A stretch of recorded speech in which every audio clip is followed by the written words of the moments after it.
প্রেমা ব্যঙ্গ করে বলল, ছোট আপার লজ্জার লেশ মাত্র নেই। তখন পূর্ণা খেপে গিয়ে বলল, তুই যে প্রান্তরে বলছিলি শহরে গিয়ে সাহসী পুলিশ বিয়ে করবি, আমি কাউকে বলেছি তোর লজ্জা নাই? প্রেমা লজ্জায় জুবুথুবু হয়ে যায়। তার বড় আপার সামনে ছোট আপা কি বলছে লজ্জায় কান দিয়ে ধোঁয়া বেরোতে থাকে। পদ্মজা হাসলো, প্রেমাকে বলল, লজ্জার কিছু নেই, অভিভাবকদের নিজেদের পছন্দ জানানো উচিত। তোর বিয়ে পুলিশের সাথেই হবে, আর পূর্ণার বিয়ে হবে পূর্ণার পছন্দ মতো। পদ্মজার কথায় পূর্ণা ভারী খুশি হলো। সে আবেগে আপ্লুত হয়ে বলল, নায়কের মতো জামাই চাই, একদম লিখন ভাইয়ের মতো। ওহ আপা, জানো লিখন ভাইয়া এখানে শুটিং করতে আসছে। 1 সপ্তাহ হলো। পদ্মজা জানতে চাইলো কার বাড়ি। সাতগাঁয়ের হান্নান চাচার বাড়ি, বিশাল বড় টিনের বাড়ি। পদ্মজা চুপ হয়ে গেল। এই মানুষটা শুধু তার স্মৃতি, কিন্তু মানুষটার জীবনে পুরোটা জুড়ে সে। এই তো মাস 4 আগে পদ্মজা পত্রিকা পড়তে বসেছিল। 3য় পৃষ্ঠায় লিখন সার ছবির সাথে উপরে শিরোনাম দেখে বেশ অবাক হয় পদ্মজা। শিরোনামে লেখা ছিল, লিখন সার পদ্মফুল। পদ্মজা আগ্রহ নিয়ে প্রতিটি লাইন পড়ে। সাংবাদিক লিখনকে প্রশ্ন করেছেন, 30 তো পার হয়েছে, বিয়ে করবেন কবে? লিখন জানিয়েছে, সে যখন আসবে। আমরা কি জানতে পারি কে সে? যদি দ্বিধা না থাকে জানাতে আমার বাধা নেই। সে পদ্মফুল। আমার 27 বছরের কঠিন মনে তোলপাড় তুলে দিয়েছিল। সেই তোলপাড়ের তাণ্ডব বুকের ভেতর আজও হয়। সেই ফুলের সুবাস নাকে আজও লেগে আছে। শুধু আমি তাকে জয় করতে পারিনি। লিখন সার সাক্ষাৎকারের কথোপকথন বেশ তোলপাড় তুলে ঢাকায়। এরকম একজন সুদর্শন পুরুষকে কোনো নারী অবহেলা করেছে, তা নিয়ে মানুষের কত কল্পনা জল্পনা, আলোচনা সমালোচনা। পদ্মজা অস্বস্তি হয় খুব। পূর্ণা পদ্মজাকে মৃদু ধাক্কা দিয়ে ডাকলো, ঘুমিয়ে গেলে আপা? না।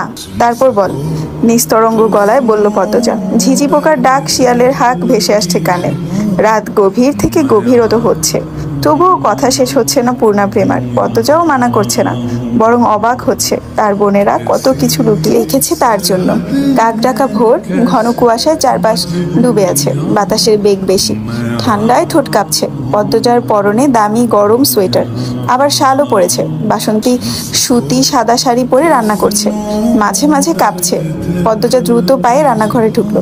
বাসন্তী পদ্মজাকে দেখে হেসে বললেন, কিছু লাগবে? পদ্মজা খেয়াল করে দেখলো বাসন্তীর মুখটা ফ্যাকাশে, ঠান্ডায় এমন হয়েছে। সে শক্ত করে প্রশ্ন করলো, আপনার শীতের কাপড় নেই? বাসন্তী হেসে বলল, আছে তো। তাহলে এভাবে শীতে কাঁপছেন কেন? নামাজ পড়ে ঘুমিয়ে পড়তেন। বয়স হয়েছে তো। যান ঘরে যান, ভাত বসিয়েছি, আমি দেখব। সারা রাত তো সজাগ ছিলে আম্মা, তুমি ঘুমাও, আমি রাতে ঘুমিয়েছি। তাহলে সোয়েটার পরে আসেন। বাসন্তী মাথা নত করে বসে রইলেন। পদ্মজা বেশ অনেকক্ষণ তাকিয়ে থেকে এরপর নিজের গায়ের শাল বাসন্তীর গায়ে দিয়ে বলল, নিজের জন্য কিছু কেনাকাটা করা উচিত। পূর্ণার বয়স বেড়েছে, বুদ্ধিতে না। ও পারে না কিছু সামলাতে, শুধু আবদার করতে পারে। যতদিন বেঁচে আছেন নিজের যত্ন নিন, আমি ঘরে যাচ্ছি। পদ্মজা রান্নাঘর ছেড়ে বারান্দার গ্রিল ধরে বাইরে তাকালো। কুয়াশার জন্য বাড়ির গেটও দেখা যাচ্ছে না। সে ঘুরে দাঁড়ালো ঘরে ঢোকার জন্য। তখন মনে হলো উঠানে কে যেন দাঁড়িয়ে আছে। পদ্মজা আবার ঘুরে তাকালো, দেখতে পেল তার শাশুড়ি ফরিনাকে। তীর্থের কাকের মতো তাকিয়ে আছে, শুকিয়েছে খুব বেশি। গায়ে লাল সাদা রঙের মিশ্রণের শাড়ি। ফরিনার চারপাশে উড়ো কুয়াশা। কুয়াশার দেয়াল ভেদ করে যেন তিনিই শুধু আসতে পেরেছেন। পদ্মজা হন্তদন্ত হয়ে বের হলো। কাছে এসে দাঁড়াতেই বুকটা হু হু করে উঠল। ফরিনা পদ্মজাকে দেখে কেঁদে দিলেন। পদ্মজা ফরিনার খুব কাছে এসে দাঁড়ালো, পা ছুঁয়ে সালাম করলো। এরপর ফরিনার ঠান্ডা 2 হাত ধরে বলল, এত সকালে কেন আসতে গেলেন? আমরা তো যেতামই। এত রাগ তোমার? না মা, আপনার প্রতি কোনো রাগ নেই আমার। 8 মাস আপনি আমার যে যত্ন নিয়েছেন, মায়ের অভাব বোধ করিনি। মনে হয়েছিল আমার মা আমার পাশে। তাইলে ক্যারে যাও না আমার কাছে? আমার স্যারাই কেন মুখ ফিরাইয়া নিছে আমার থেক্কা? উনি পাগল। আম্মা, আপনি কেমন আছেন? দেখে বোঝা যাচ্ছে ভালো নেই। আম্মা বিশ্বাস করুন, আপনার প্রতি আমার কোনো রাগ নেই। ওই বাড়িটা দেখলে খুব কষ্ট হয় আম্মা, খুব যন্ত্রণা হয়, এজন্য যাই না। আপনাকে অনেকবার চিঠি লিখেছি যেন ঢাকা গিয়ে কয়দিন থেকে আসেন, গেলেন না কেন? ফরিনা অবাক হয়ে বলল, আমার কাছে তো কোনো সিডি আয় নাই। সে কি? আমি তো এই 4 বছরে 6টা চিঠি লিখেছি আপনার নামে, পাঠিয়েছিও, আমি তো পাই নাই। ফরিনা চিন্তিত হয়ে পড়লেন। পদ্মজা বলল, আচ্ছা এ ব্যাপারে পরে কথা বলবো ওনার সাথে। আমি যখন আম্মার কবর জিয়ারত করতে আসি তখনও তো এসে আমাকে আর ওনাকে দেখে যেতে পারতেন আম্মা। তোমরা বাড়ির যাও না বললা, আমি ভাবছি আমারে ঘেন্না করো তোমরা, তাই তোমরা সামনে আইতে পারি নাই। আমার জন্য আমার নাতিনরা। ফরিনা হু হু করে কেঁদে উঠলেন। পদ্মজার চোখ ছলছল করে উঠল। সে ফরিনাকে বলল, আপনার জন্য কিছু হয়নি আম্মা, আপনি এভাবে ভাববেন না, কান্না থামান।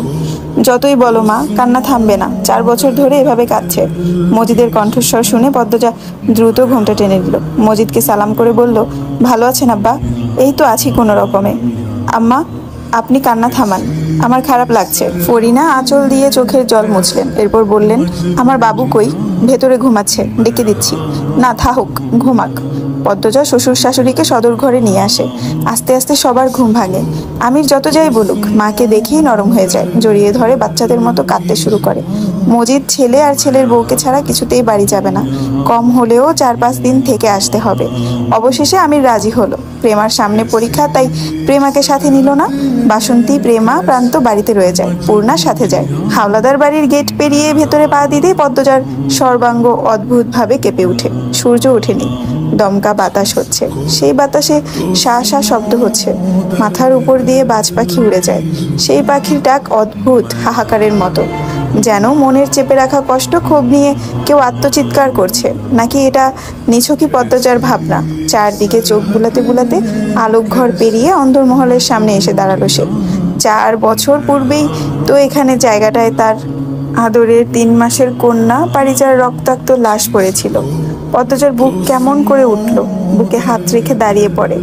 আমির উদ্বিগ্ন হয়ে প্রশ্ন করলো, খারাপ লাগছে? পদ্মজা স্বাভাবিক হয়ে বলল, না।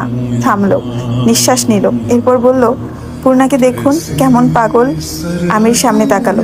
পূর্ণা মাথার উপর ব্যাগ নিয়ে সবার আগে বড়ই খেয়ে খেয়ে কোমর দুলিয়ে দুলিয়ে হেঁটে যাচ্ছে অন্দরমহলের সামনে, এবং আলোকঘর পিছনে মধ্যখানে টিউবওয়েলে বসানো হয়েছে।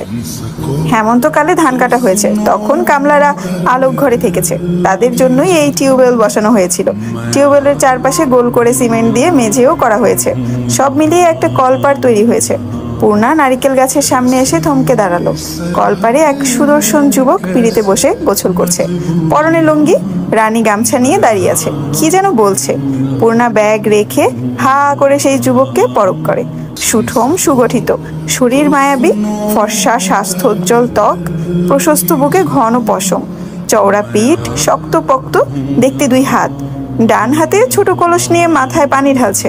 সেই জল চুল থেকে কপাল, কপাল থেকে ঠোঁট, ঠোঁট থেকে বুক বেয়ে গড়িয়ে পড়ছে। হঠাৎ চুল ঝাঁকি দিয়ে উঠল, জলের ছিটা ছড়িয়ে পড়ে চারদিকে। রানী যুবকটিকে বকতে বকতে দূরে সরে দাঁড়ায়। যুবকটি আবারও মাথায় পানি ঢেলে চুল ঝাঁকায়, উদ্দেশ্য রানীকে ভিজিয়ে দেওয়া। পূর্ণা মুগ্ধ হয়ে গেল। সে দ্রুত ব্যাগ মাটিতে রেখে দিল, পূর্ণা ঠিক করে চুল ছেড়ে দিল, এরপর কলপারের দিকে হেঁটে গেল।